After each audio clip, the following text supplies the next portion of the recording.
শুভ সকাল বন্ধুরা। আজ দিনটা শুক্রবার, রথযাত্রার দিন। আজ তো রথ, তো সকাল সকাল চান দান সেরে কিন্তু চলে আসলাম ঠাকুর ঘরে। ওরা দুজন কি সুন্দর করে ঘুমোচ্ছে, তো ওদেরকে তো উঠাতে লাগবে, একটু ভোগেরও আয়োজন করতে লাগবে। মদন গোপাল আর গোপসোনাকে কিন্তু ঘুমে থেকে উঠিয়ে দিলাম, ওরা এখানটাতে একটু বসুক, চলো আমরা যাই ভোগের আয়োজন করতে। আর আজকে গোপসোনার মদন গোপালের জন্য কিন্তু পুষ্পান্ন করেছি, আর সাথে জগন্নাথের জন্য আজকে অনেক কিছু করেছি। আজ অনেক সকাল সকাল উঠে কিন্তু ভোগের আয়োজন করেছি। তোমাদের কেমন লাগলো অবশ্যই কমেন্টে জানিও।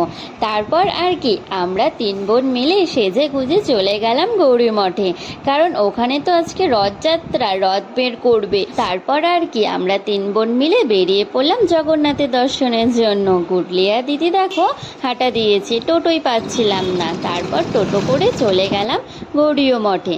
আর গৌরীয় মঠে যাই দেখি রথটা কি সুন্দর করেই না সাজিয়েছে।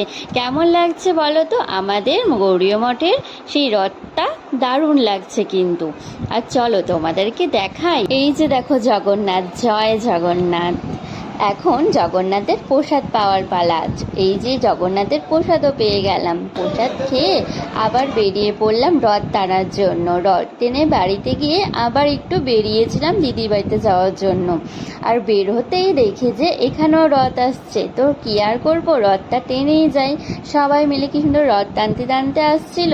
আর বাবার সাথে বেরিয়েছিলাম, বাবা বললো যে আমি রথটা টানি, তো বাবা আর আমি দুজন মিলে রথটা টেনে তারপরে আবার রওনা দিলাম।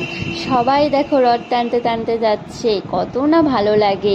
পাড়ায় কিন্তু অনেক রথ আসে এরকম করে। আজকে তো বাড়িতে নেই, দেখতেও পেলাম না। আবার আমি দিদি বাড়ি যাওয়ার রাস্তাতেই কিন্তু সেই গৌরী মঠের রথের সাথে দেখা হয়ে গেল। বা আমার কপালটা আছে কিন্তু অনেকটাই ভালো। আবার কিন্তু রথ টানতে টানতে রথের সাথে অনেকটা দূর গেলাম। তো আজকের ব্লগটা তোমাদের কেমন লাগলো অবশ্যই কমেন্টে জানিও। ভালো লাগলে একটা লাইক করে দিও।